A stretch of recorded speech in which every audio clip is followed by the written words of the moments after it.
할렐루야, 성경 통독 제87일째입니다. 오늘은 욥기 29장에서 32장까지 살펴보도록 하겠습니다. 욥기 29장에서 31장까지는 욥이 독백 형식으로 그 친구들에게 답변하는 그런 그 내용이 나오고 있습니다. 그러면서 욥의 이야기는 맞춰지게 되겠고요. 32장부터는 새로운 그런 인물이 등장합니다. 엘류라는 그런 사람이 등장해서 욥에 대해서, 세 친구에 대해서 이야기를 하고 있습니다. 29장을 살펴보면 욥은 자기의 이런 과거를 회상을 합니다. 그러면서 독백하고 있는데 이 독백의 내용은 앞에 놓은 그런 3장과 비교했을 때 큰 발전을 이루고 있습니다. 3장에서는 자기의 생애를 저주하고 한탄하는 그런 내용만 기록되어져 있었는데 이제는 자기의 이런 감정을 절제하고 또 수용하는 그런 내용으로 보여지고 있습니다. 욥은 29장에서 자기의 이런 과거를 회상할 때 좋았던 그런 일들을 회상을 합니다. 첫 번째는 자신의 그런 삶 가운데서 하나님의 은혜 받은 그런 그 내용을 회상합니다. 그리고 7절에서 11절은 공동체 안에서 받았던 그런 명성과 존경을 회상하고 있고요. 12장에서 17장까지는 이웃에게 베풀었던 은덕에 대해서 내가 이렇게 정의를 실천하였습니다. 그렇게 이야기하고 있습니다. 그리고 마지막 18절에서 25절까지는 왕 같은 그런 날에 대한 향수를 회고하고 있습니다. 이것은 예수님을 예표한다고 봤을 때 예수님도 이 세상에 고난을 겪었을 때 많은 그런 회상을 하지 않았겠습니까? 내가 하늘에서는 참 좋았는데, 하늘에서는 영광을 얻었는데, 하늘에서는 능력이 나타났는데 이런 회상을 했겠지요. 그런데 예수님이 회상해서 나 옛날에 좋았는데 이렇게 이야기한다면 굉장히 구차하지요. 그래서 예수님이 회상하는 내용은 전혀 성경에 나오지 않습니다. 그런데 욥이 하니까 어울리지 않습니까? 욥이 예수님을 예표하면서 예수님의 회상에 대한 부분을 우리로 하여금 짐작할 수 있도록 인도해주고 있는 것입니다. 30장에서는 현실의 삶에 대한 그런 괴로움을 이야기하고 있습니다.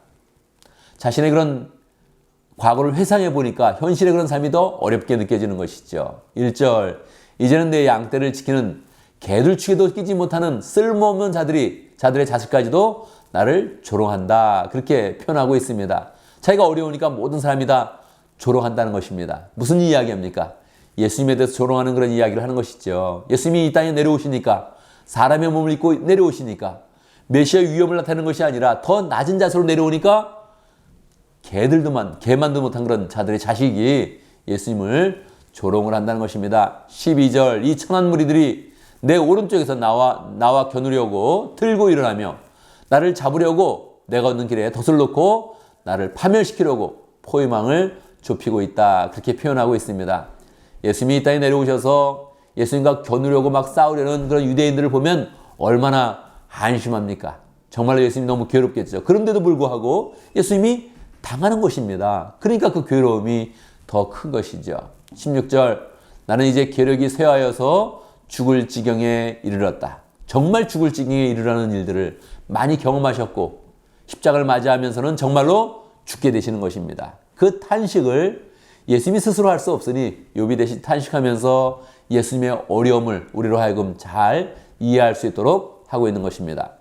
31장에서는 자신의 무죄를 맹세하고 선언하는 내용이 기록되어져 있습니다. 5절, 나는 맹세할 수 있다. 여태까지 나는 악한 일을 하지 않았다. 다른 사람을 속이려고 하지도 않았다. 이것이 정말 예수님의 그런 모습이죠.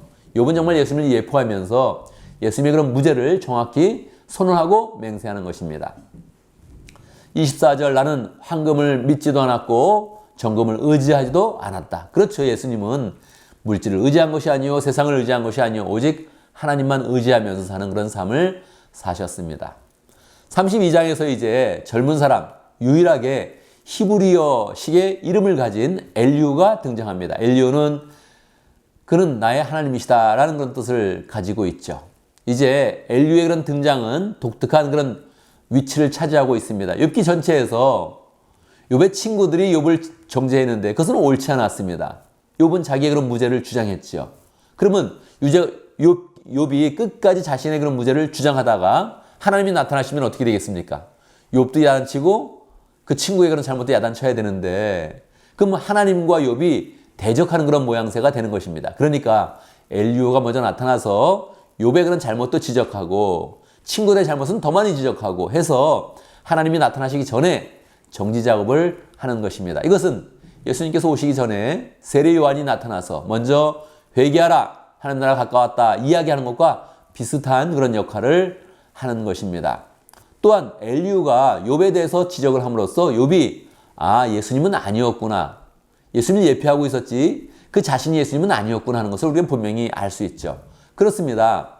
성경에 보면은 예수님을 예표하는 인물들이 많이 있습니다. 다윗과 모세와 사무엘과 여러 사람들이 다 예수님을 예표하고 있는데, 다윗도 보면 큰 흠이 있지 않았습니까? 모세도 보면 흠이 있었습니다. 사무엘도 보면 흠이 있었습니다. 그러니 예수님을 예표하는 그런 사람들은 예수님의 은혜와 능력을 잘 나타내면서도 사실은 흠이 있었는데, 그것이 엘리후의 등장으로 그래, 욥이 잘못은 없었지만 그가 이야기한 것이 대부분 맞지만 사실은 욥도 문제는 있었다는 것입니다.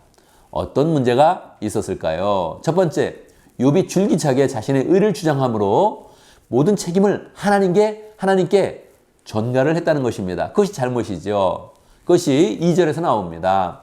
욥이 이렇게 주장하면서 모든 잘못을 하나님께 돌림으로, 그래서 엘리후가 등장해서 모든 것이 하나님의 잘못은 아니다는 것을 명확히 알려주는 것이죠. 엘리후는 또한 중요하게 욥의 친구들은 욥을 정죄하려고만 했지 욥의 질문에 대답도 못하고 끌려다니고 있습니다. 이것을 정확히 그렇게 3절에서 보면 나타나 있습니다. 엘리후는 또 욥의 세 친구에게 화를 냈다. 그 세 친구는 욥이 하는 말에 변변한 대답도 하지 못했기 때문이다. 계속 정죄만 할 줄 알았지 끌려다니면서 변변한 대답도 못하는 것입니다. 그래서 엘리후가 답답해서 그렇게 이야기를 하게 되는 것입니다.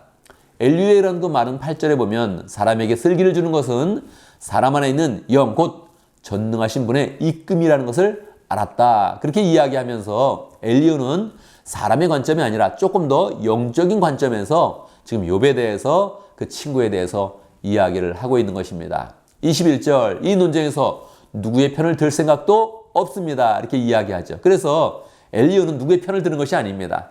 조금씩 잘못을 했던 그런 욥의 문제를 지적을 하고, 그리고 욥의 친구에 대해 더 많이 지적을 하면서 이제 하나님께서 나타나셔서 모든 일을 정리할 것인데 엘리후가 먼저 정리 작업을 하고 있다. 이렇게 생각하면서 욥기를 묵상하면 되겠습니다. 우리는 내일 엘리후의 그런 이야기 5장에 대해서 함께 더 살펴보도록 하겠습니다. 감사합니다.